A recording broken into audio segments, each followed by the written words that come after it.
चलो गांव चलते हैं। ऐसा कहकर गांव में कदम रखते हैं तो सुनसान था। कोई काकी गली में मंत्र पढ़ते हुए घंटी बजाते हुए घूम रही थी।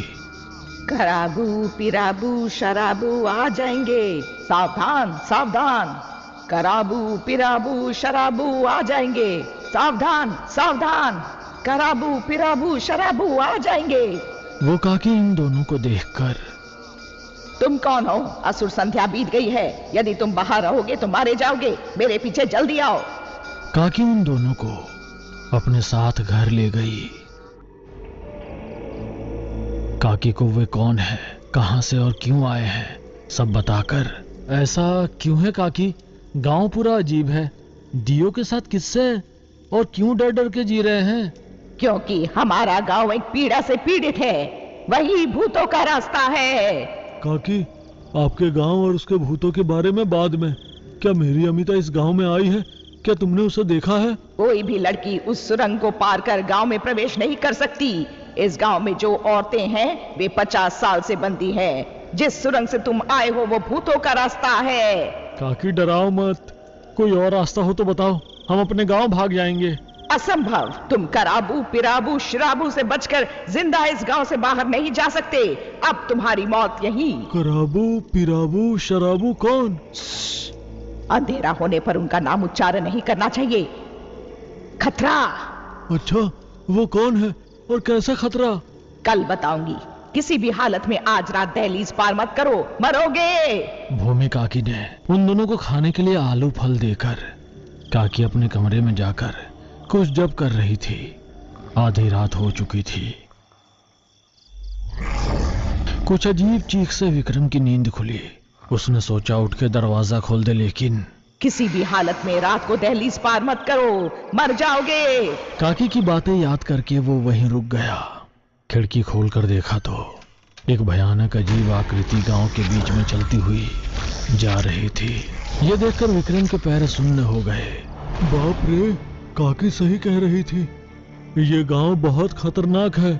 कल किसी भी तरह अमिता को ढूंढना होगा और इस गांव से बाहर निकलना होगा। ऐसा सोचकर अमिता के बारे में सोचते हुए सो गया। दोनों अमिता की तलाश में गांव की ओर निकले। हर घर के सामने एक अजीब घास की आकृति लटकी हुई थी।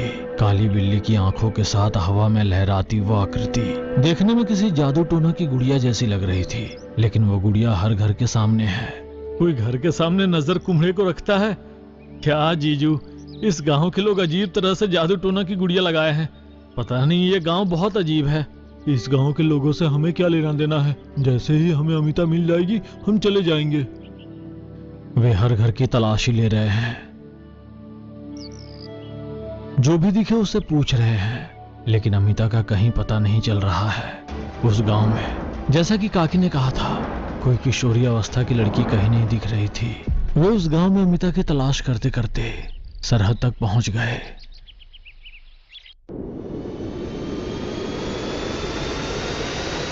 सरहद का द्वार पार कर कदम बाहर रखते समय आवाजें।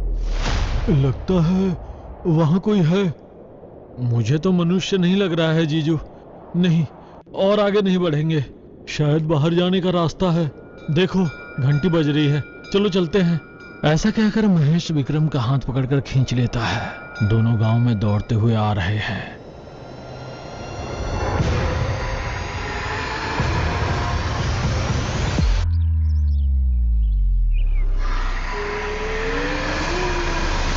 बाल बाल बचे।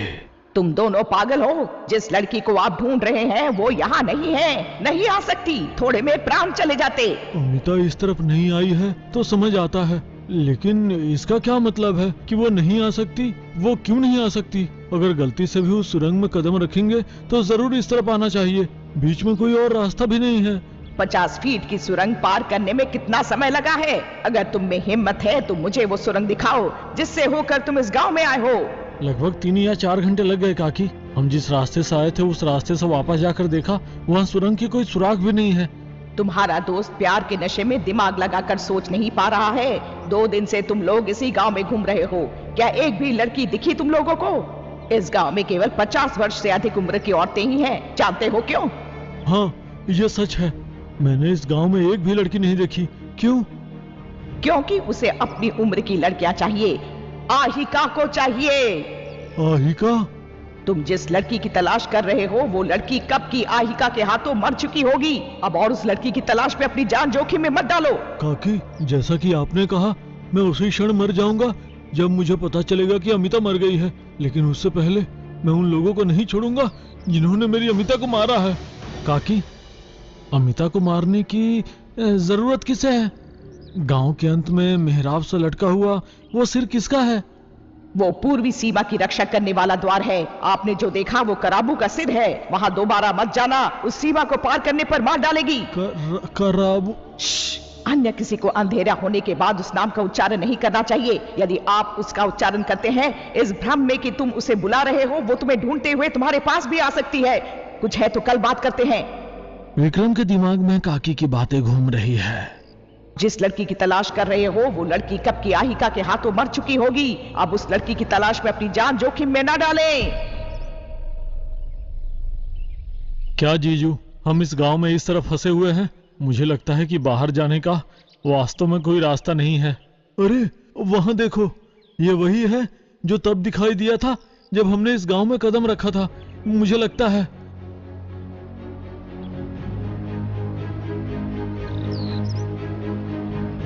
हाँ, उसने ये भी कहा कि उसका नाम कोरबा है। वो छिप छिप कर उस पूरब की ओर जा रहा है। चलो उसका पीछा करते हैं। वे चुपचाप उसका पीछा करते हैं। कोरबा तेजी से चलते हुए जाकर पूर्वी सीमा के पास रुक गया। वो ध्यान से दूसरी ओर देख रहा था। सीमा पार करते समय, कोरबा रुको, क्या कर रहे हो? सुना है सीमा पार करना खतरनाक है। ओह, आप लोग, अब मुझसे नहीं होगा। और कितने इस गांव में इस तरह डरते हुए मरना या जीना फैसला करूंगा। अब इस गांव से बाहर निकल जाऊंगा। ये लोग जो कह रहे हैं मुझे नहीं पता कि उसमें कितना सच है। इस गांव के लोग, ये गांव सब कुछ भ्रमित है। अगर वे जो कहते हैं वे सच है, कराबू सच में है, तो ये मुझे मार डालेगा। इस गांव में रहने के बजाय मरना पसंद करूंगा। ऐसा कहकर सरहद के आगे चला गया।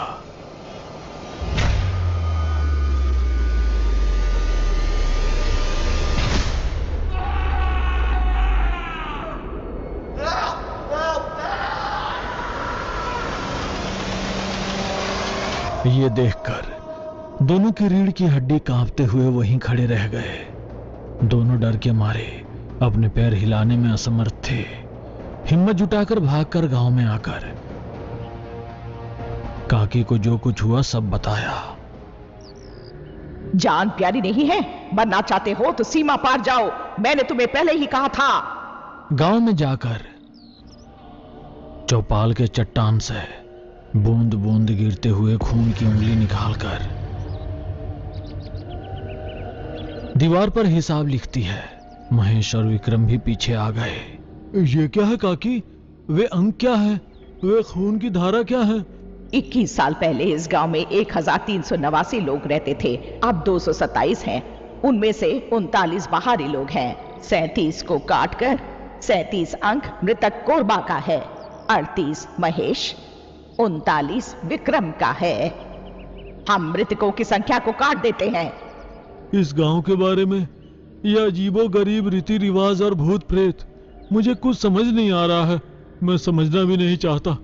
कृपया हमें इस गांव से बाहर निकलने का रास्ता बताइए काकी। हाँ काकी, हम समझ गए कि अमिता ने इस गांव में कदम नहीं रखा है। हमें बाहर जाकर अमिता की तलाश करनी चाहिए। एक रास्ता है, किसी को इस तरफ से सुरंग से आना होगा, तब फिर सुरंग अपने आप खुल जाएगी।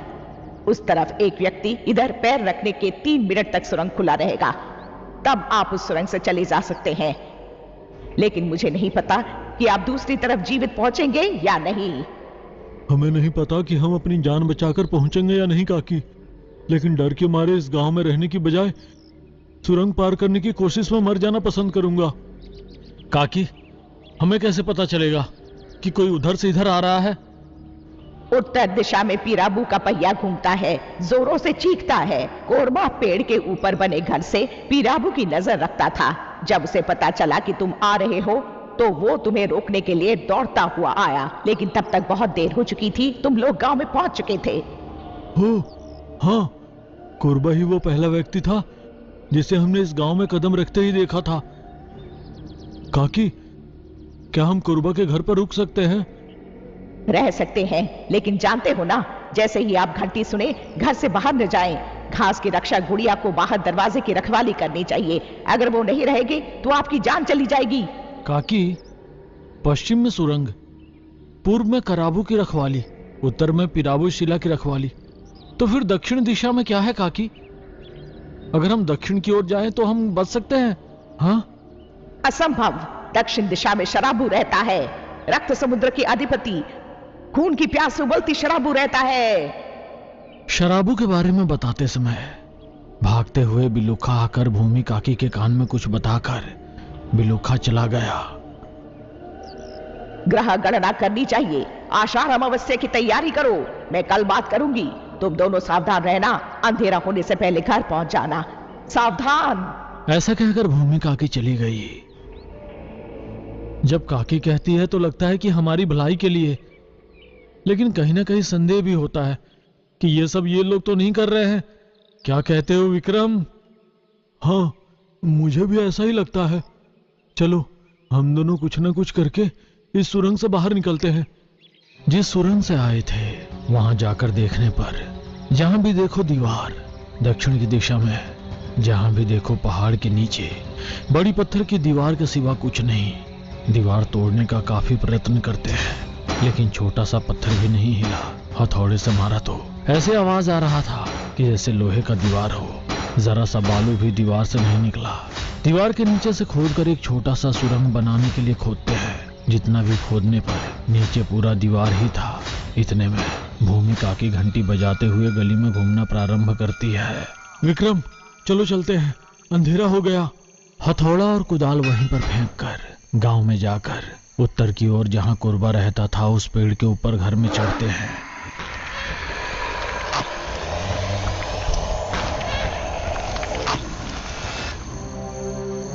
कुर्बा के पेड़ के ऊपर झोपड़ी में ठंडी हवा के कारण अपनी समस्या भूलकर आराम से सो गए। लेकिन सुबह एक छोटी चिड़िया की शोर से दोनों की नींद खुल गई। उनके झोपड़ी के बगल वाले